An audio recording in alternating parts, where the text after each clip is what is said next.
Hola YouTube, my name is Ricardo Lino and I'm a wheel addict. In this audio file, which I don't know if we can call a podcast, you'll be hearing what happened at the Winterclash 2018 when Arlo Eisenberg was screening What Do You Believe In? And then there was a few questions that he was answering. So hope you enjoyed this one.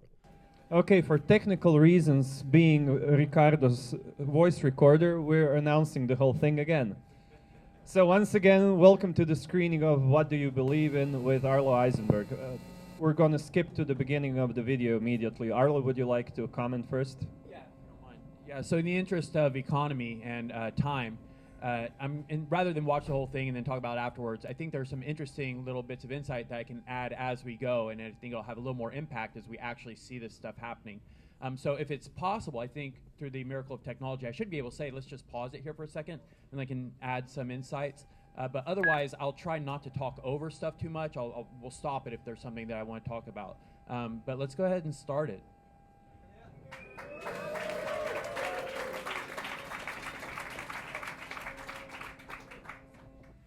Have you ever been to a blading film screening without that shit happening?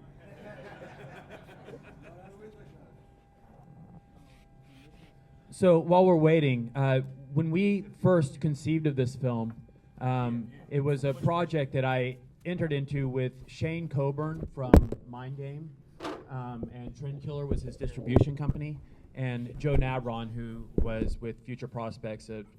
Both of these guys were really great friends of mine, and also really influential in rollerblading, as most of you, I'm sure, already know. Okay, ready? Should we try again, or you want to talk? No, go ahead.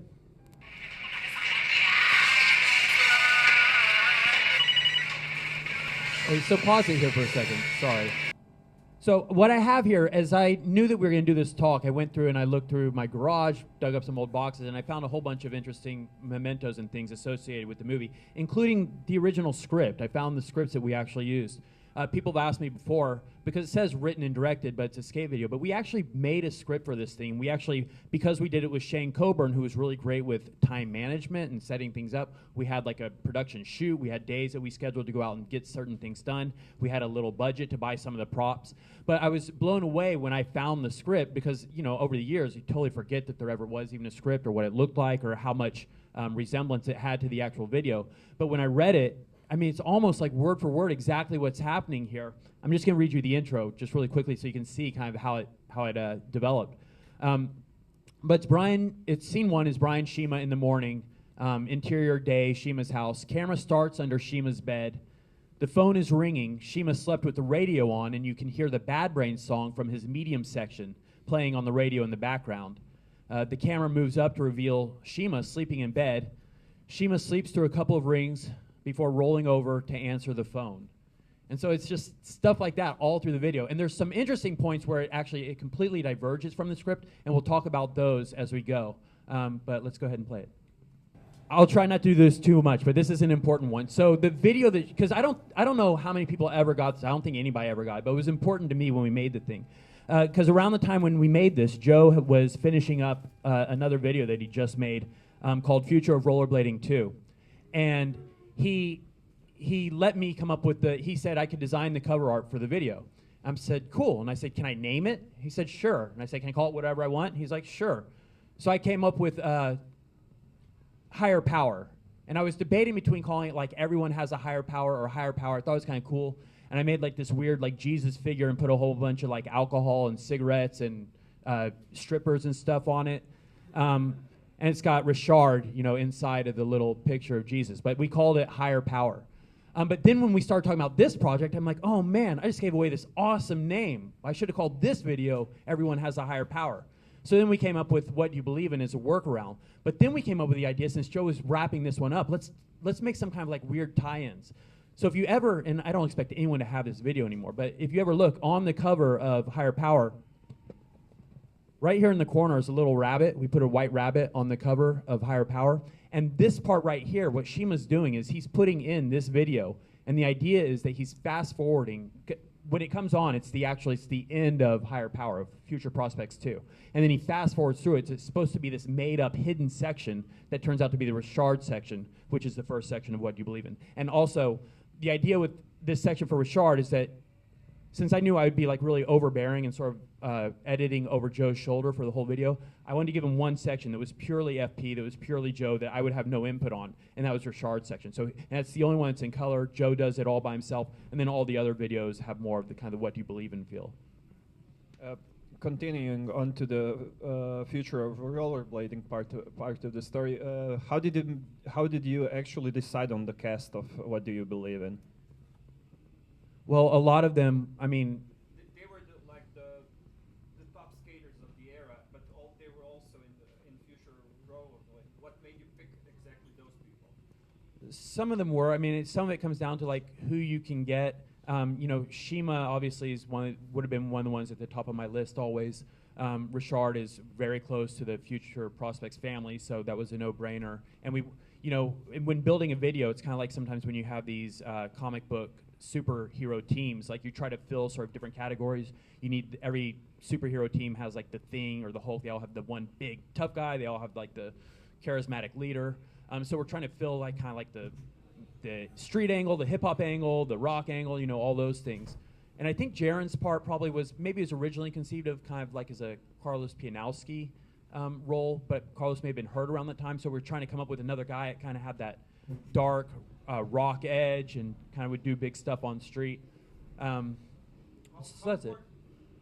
How important were they for the narrative of the whole video?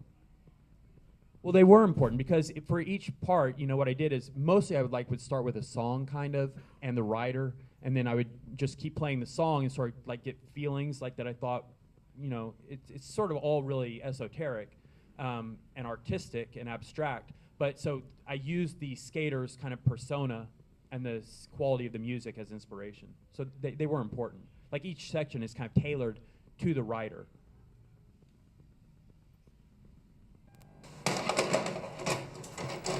Boom, give me up some of that thug. I live for drugs. It's great. It's great. I live for drugs. It's great. It's great. I freaked out very, very badly. Freaked out on acid. I live for drugs. It's great. It's great. I'm the white rabbit.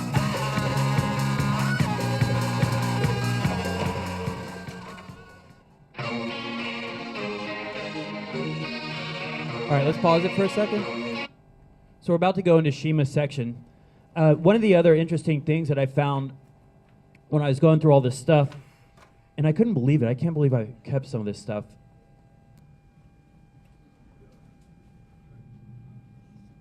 I'll get to that in a second. Oh, here we go. I found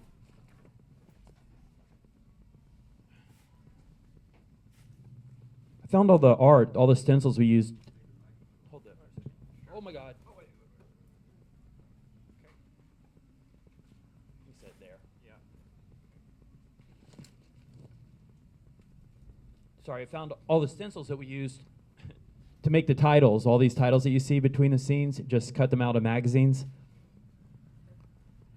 And the for Shima's section, so for every section, if you look through the script, in fact, maybe I'll pull it out here real quick. But for every section, I did pick out a song, because like I said, I was using songs as inspiration. Let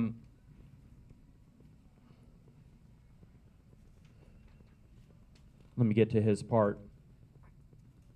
So in the script here, it says, "Sweet Child of Mine," Guns N' Roses, which obviously this is not, Sweet Child of Mine. Of all the sections, Shima's was the hardest to get a song for, because Shima basically rejected every song. And so we would go back and forth, like every day. Joe and I would just be like going through playlists, like trying to pitch songs to Shima, and he just shot everything down. And then finally we got this song, we found this song from Ozzy, and Shima green-lit it. So that's what we were able to edit to. Also, I'll get more into this later, but we had a hard time getting footage from guys. And from Shima and John, Elliott in particular, they were in San Diego, so it was harder to get shoots with them. They were further away.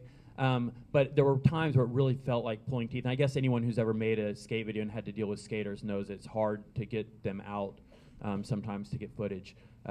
But in the end, and also, so there's some clips here that you see, people notice that Shima has different skates on. So there's footage in here also that we were able to pull from old footage that Shima had. But in the end, it ended up being, because Shima is great, it ended up being a pretty solid section.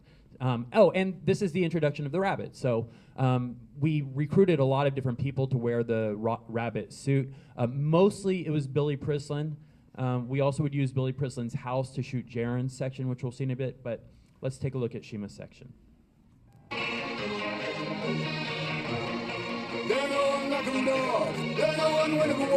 Hold it for a second. Because Josh Petty's about to come in, and Josh's section is, I think, one of the defining sections of this video, one of the most memorable easily. And so I want to say some things about it. And also I was asked about the significance of the rabbit, which is obviously a question that comes up a lot. So we'll talk about that a little bit. Really quickly, I'm going to read this, though. Throughout Shima's section, White Rabbit will appear either lurking in the background or sitting beneath a tree or on the steps with head in hands, but not in every shot. When Shima goes to eat at McDonald's, White Rabbit is sitting across from him. As he skates down the street, White Rabbit walks behind him. As he sits in a toilet stall, White Rabbit sits just a couple of stalls away from him. I don't think we did that shot. Shima never acknowledges White Rabbit. So what is the White Rabbit?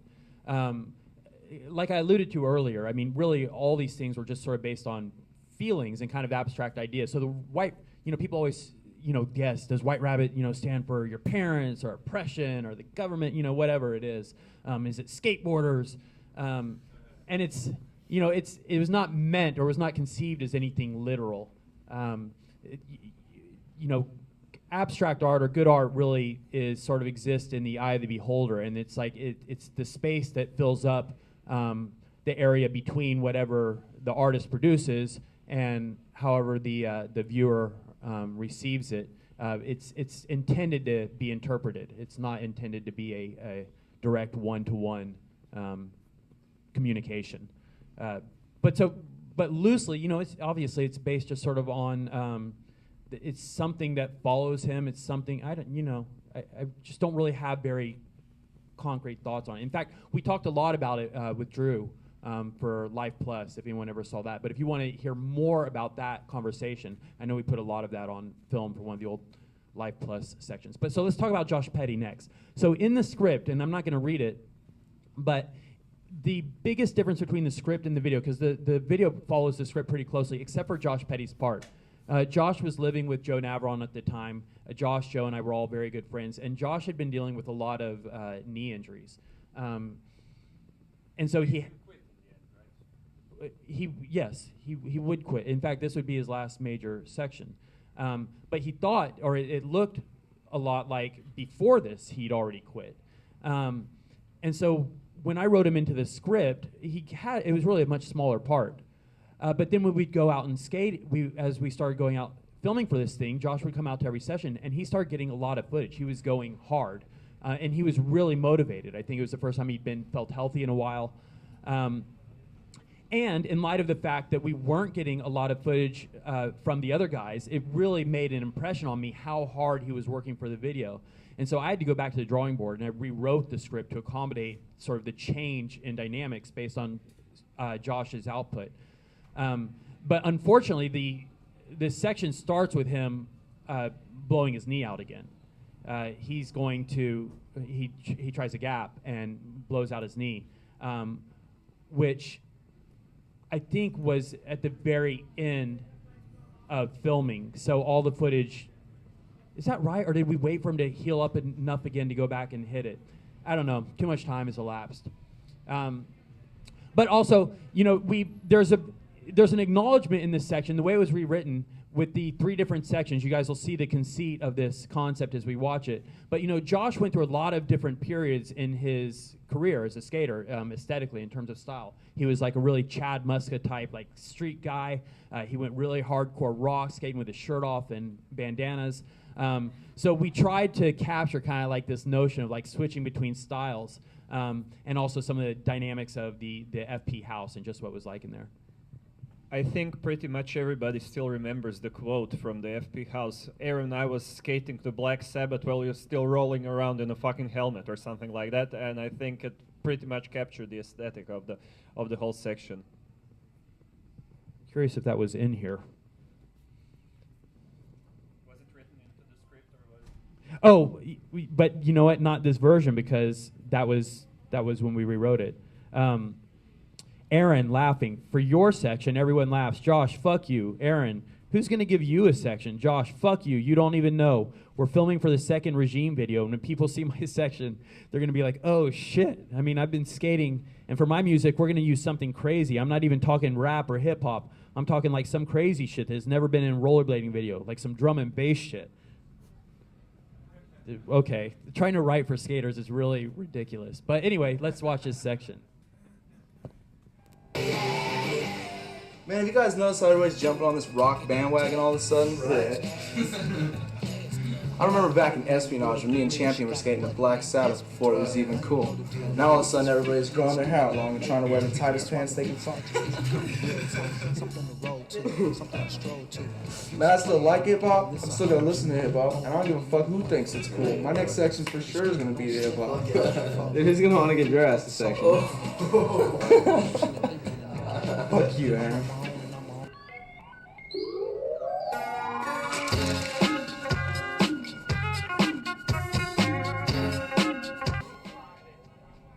I'm so sick of all these little gangster wannabe white boys. I swear, if I have to see one more section with some kid from the Midwest sagging his pants, wearing a bandana around his head, I swear I'm just gonna fucking shoot myself. Now hip-hop's the most plagued trend in rollerblading. I swear, man, for my next section, I'm definitely not skating to hip-hop, dude. I'm gonna use something completely fucking different. Dude, who's gonna want to get your ass a section? Fuck you, Aaron.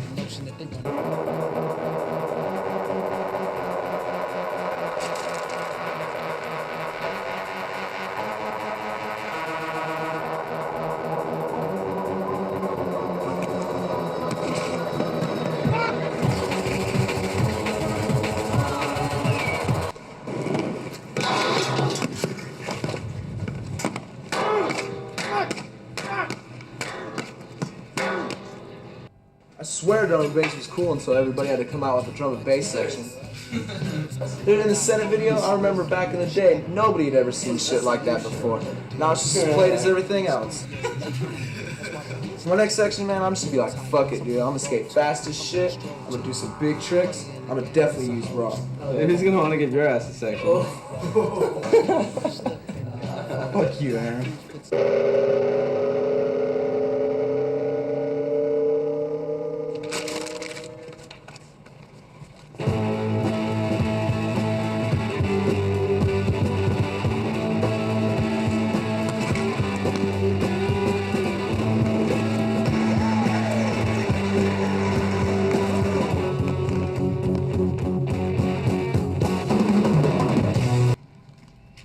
Since you're so excited about this section, why don't you come skating with us today? So this is Aaron Feinberg. Obviously, these are all the guys in the FP house. And there was there's an idea, I don't know where we're at yet, but all these guys go out skating and they're going to come back and they talk about, oh, you should have been there, you should have seen it. Aaron Feinberg did this cool trick or whatever. He jumped on a rail. And that was just a kernel of an idea that was supposed to be like a friend section. They were going to talk about what they did when they went out. And you were going to see clips from Shane Scour and like all the different, Kevin Gillen, all the different guys in the house that didn't necessarily have sections in the video. But we weren't able to pull that off in the end. You just see a sort of a hint of that original idea in the one trick we showed from Aaron. Also, I noticed in the script, I was floored by this when I saw it. At the very end of the movie, it says, hold this for a second, see what it says there? Scene 10, after everything's over, it says, secret section of Aaron, with a question mark, which obviously we didn't do, but Brain Fear Gone did it to good effect. So it's all right, it worked out in the end. But we've also got, when in Josh Petty's part, at the beginning of every one of his little mini sections, he was tearing down the flyer. It said, have you seen my bunny? Which is something that we'll come back to at the end because he ends up with the bunny. He finds it. And we got a real live bunny for this. I mean, that to me is kind of insane. That it's, you know, it's one thing to get props and to rent a bunny suit, but the fact that we got a live bunny and we're like shooting these scenes with it and it somehow pulled it all off. In fact, there's some things in here when I read them in the script, they're like kind of ambitious. The idea of throwing the skates into the pool and the bunny's got to be like by the pool. The fact that we were able to pull that stuff off with, you know, just skaters, no budget, no nothing, just sort of trying to make stuff happen. But it's that real DIY attitude.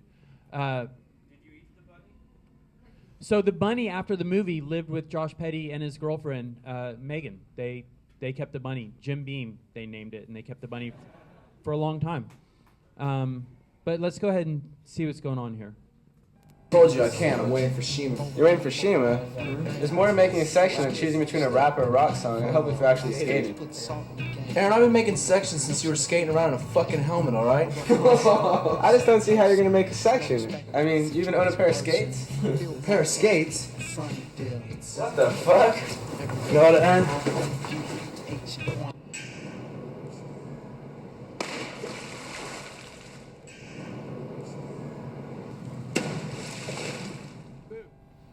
Now I don't have any skates. Oh, okay. So yeah, we have to talk about this because this is we're about to go into Jaron Grob's sections, into his section, and I think it's one of the most controversial, kind of always one of the most misunderstood. I think now after a little bit of time, probably not so much, but certainly back when we made it, because the FP house or Shima, not that Shima and John Elliott were FP guys, but they, you know, their bona fides were well established. But Jaron Grob was viewed as a competition skater. I mean, he was a multiple times X Games champion. People really didn't see him as a street skater, and I think that there was some aversion to or some rejection of this notion that Jaron would be in this street video, especially by like Joe Navron. Like the FP guys were kind of like they were the arbiters of what's cool in street. And so not everyone bought it. But I liked the challenge. I mean, it's part of the reason we did it. You know, I felt like a similar project had been undertaken with Aaron Feinberg. Shane Coburn made a real deliberate effort to refashion Aaron, who was known as a competition skater, as a street skater. And he became, you know, he ended up having a legacy of being one of the best street skaters ever. So they were really successful in that respect. And also talking about kind of some of the artistry of it. But the idea here is, so Josh has just thrown the skates into the pool. Jaron's going to wake up or have his eyes open up in the bathtub. He's wearing one of these shirts that we got made at the swap meet in Venice, I guess. It just says fuck embroidered. But so the idea is that Jaron was going to be, let me tell you. Hold this for a second. Okay, so interior Jaron's bathroom. Jaron, who is completely dressed in black, is lying submerged in a bathtub full of water. He is lying motionless and his eyes are closed. Jaron opens his eyes. Freeze frame, insert graphic, Jaron Grob. Cut to exterior day, skate spots, interior Jaron's bathroom. So Jaron's skating sequence. Music is more intense now. And here we go. Here was the idea. Jaron is soaking wet for his entire part. His shirt, his pants, his hair. He should always be completely drenched, like as if he just took a shower with all of his clothes on.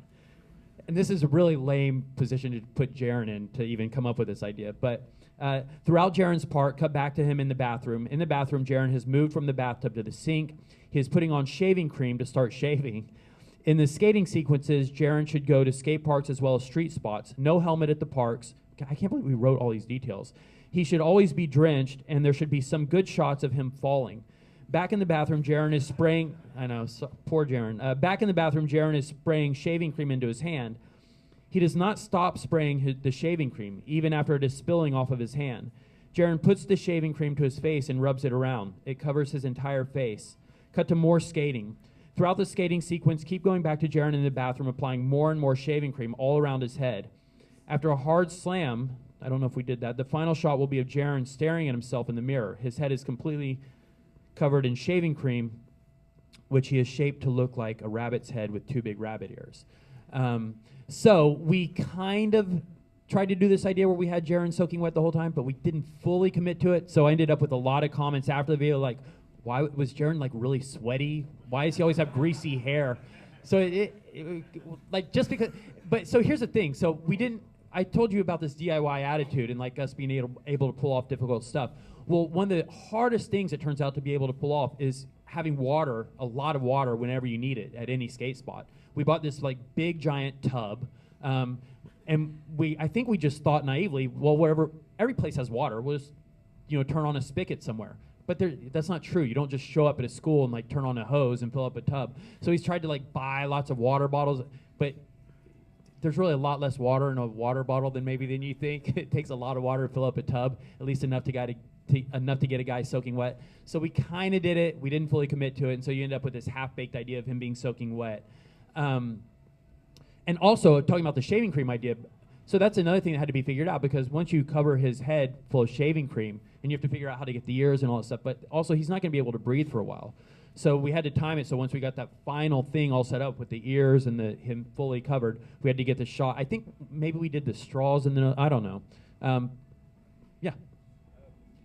I think this whole section really needs reevaluation, because when it came out, it was really, really controversial, not only in terms of him being put together with other legitimate street skaters, so to call them, but also the pretty much everybody, when the video came out, was like, what the hell was up with those boards in pretty much every, but I think the skating actually stood up with the test of time.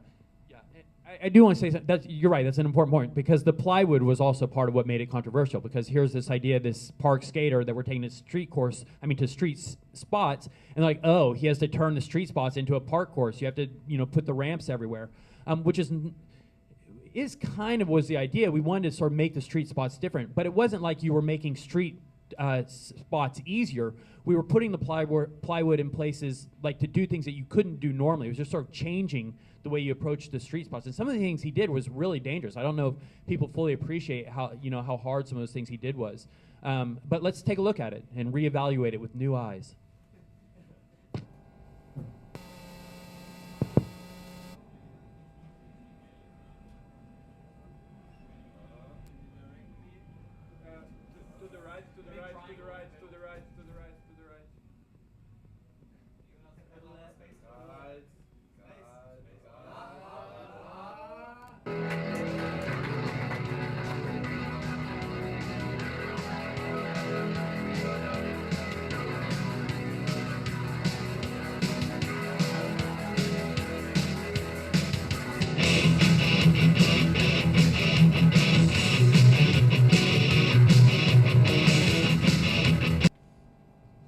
All right, cool. So, oh yeah, and see, I guess there are holes in his nostrils. We did have to do that. We had little straws and we pulled them out to get the shot. Jaron was a real trooper to put up with this section, and I think it's really cool. And one last thing I should say about Jaron, I mean, because I guess everything works out in the wash. In the end, you find out like all you need to know about a person. Jaron, to this day, skates every day. He's still making a living skating by doing these shows. He posts all the time for anybody that follows. I mean, he loves what he does. He takes his kid out to his skate park with him all the time. So, Jaron, I love Jaron a lot, and I think that it's clear that he loves rollerblading a lot. So I always think it's unfortunate how people misjudged him so much back in the day. But I hope people can be more appreciative of Jaron's passion and genuine love for skating. Okay, so now we're moving on to the climax, which is John Elliott's part, and which was. Why was he chosen for the end? I don't know. I think. I mean, it must have to do with the conceit of the bit, his section. I mean, it was John's section is the most intensive part in terms of setup and props and like design. It's the one where we use all the posters. In fact, maybe it's because of the Mind Game video. So I've said it before, but his entire section was inspired by one shot in a Mind Game video. I forget which one. But he's skating up to do a trick, and someone throws a stack of papers at him, like hits him in the chest. And I always thought it was so bizarre and random and weird. But then I thought, but it really inspired this idea to base a whole section on that. And so we came up with the flyers. So we had to come up with props for all these guys. We made like these trooper characters, and they had like what do you believe in patches on their jackets, and some of the stuff I found. Like we made these armbands just like with bleach, like bleached little rabbits, and we tied these around the guys' arms. We went and bought gas masks for some of the guys, and like they wore bandanas. And I also found, this is incredible, I guess because we wanted to be good citizens. Here, I'll hold this for a second.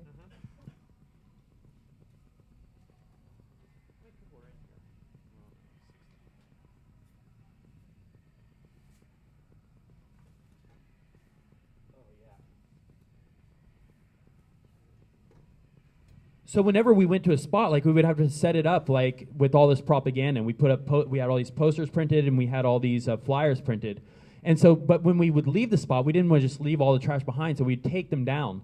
And so you see, and I can't believe I've still got these, but we have all these like beat up printouts, and they're all different things. You know, they didn't all say the same thing. We had some that said, "What do you believe in?" That one's hold it up. That says "Pray." It's got the rabbit. We've got some that were just the cross.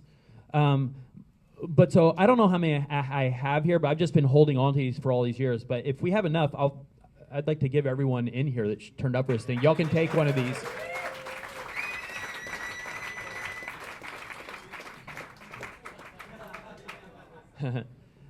Some are more battered than others, and they, you know, as I said, they have different messages on them. But they're just so cool. So that's the least I could do to show my appreciation, and also to acknowledge the fact that okay, help yourself. That we had to reorganize this thing. So thank you all for being accommodating. But so we're moving into John's final thing, and let me go to the script here real quick.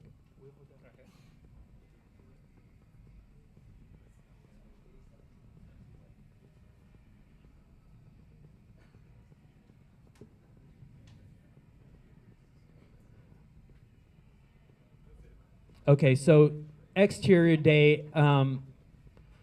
The scene opens on a series of flyers and posters which have been plastered guerrilla style to a wall outside. The posters and the flyers have appeared at many of the spots throughout the video, but this is the first good look at them.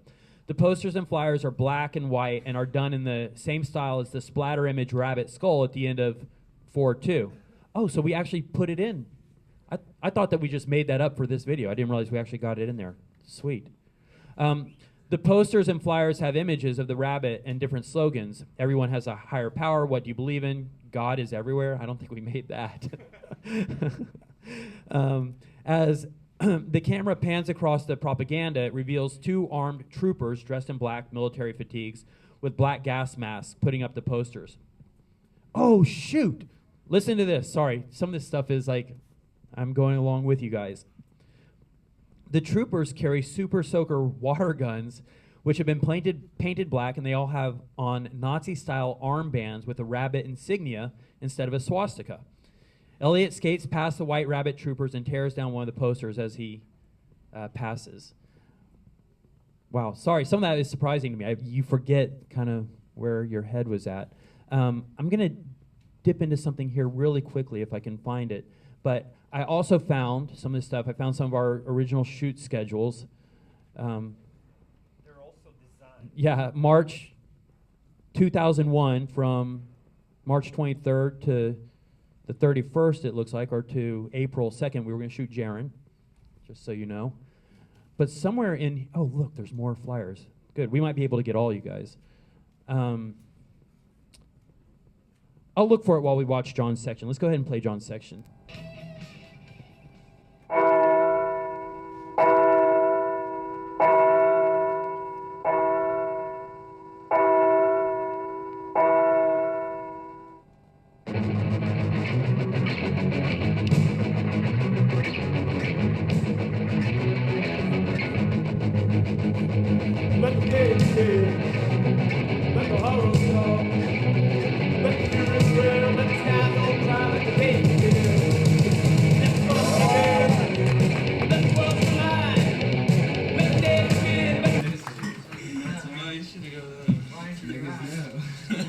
Hey Josh, you should have went skating with us today, man. Ryan did this sick trick. Yeah, he jumped off this crazy wall, man, onto this rail and slid.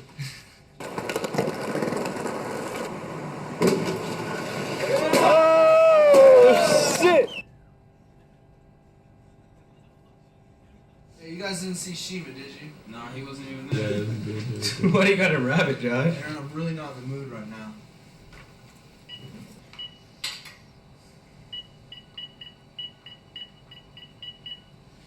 Fuck is Shima at?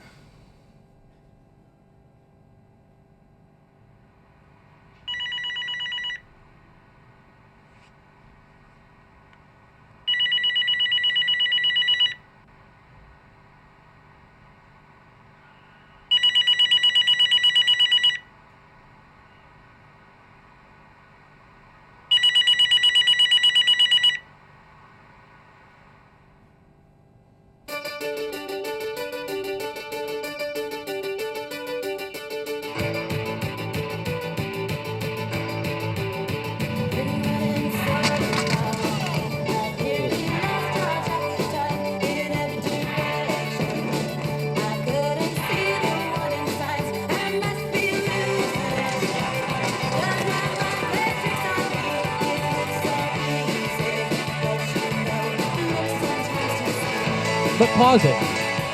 Yeah, cool. I didn't want to pause it just to show you guys me doing a kink trail, but there's something else that's significant about this, starting with that last picture of my daughter.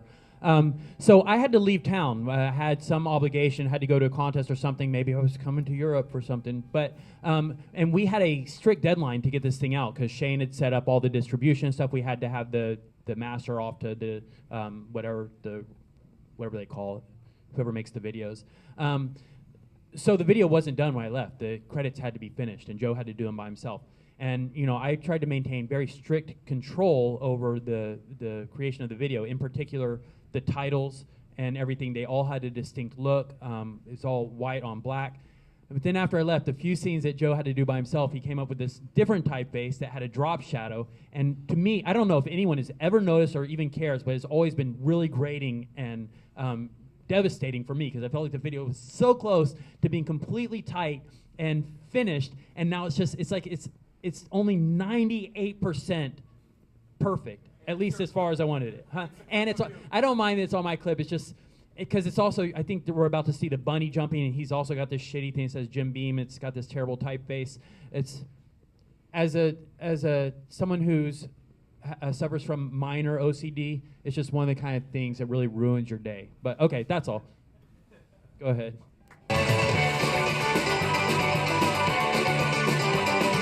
No drop shadow, terrible.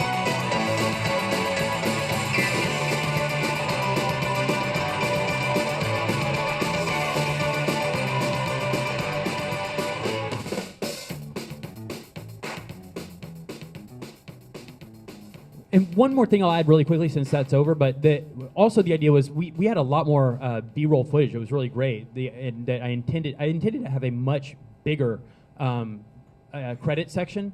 But again, I had to leave and it didn't get done. But so there's the video. That's what we have.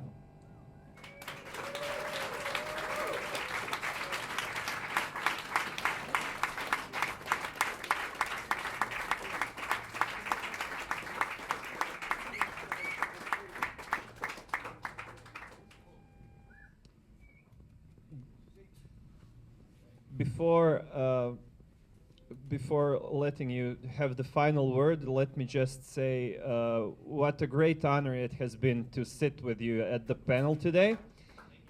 A 14-year-old me could never have imagined it, and thank you for being such a huge inspiration to generations of skaters around the world.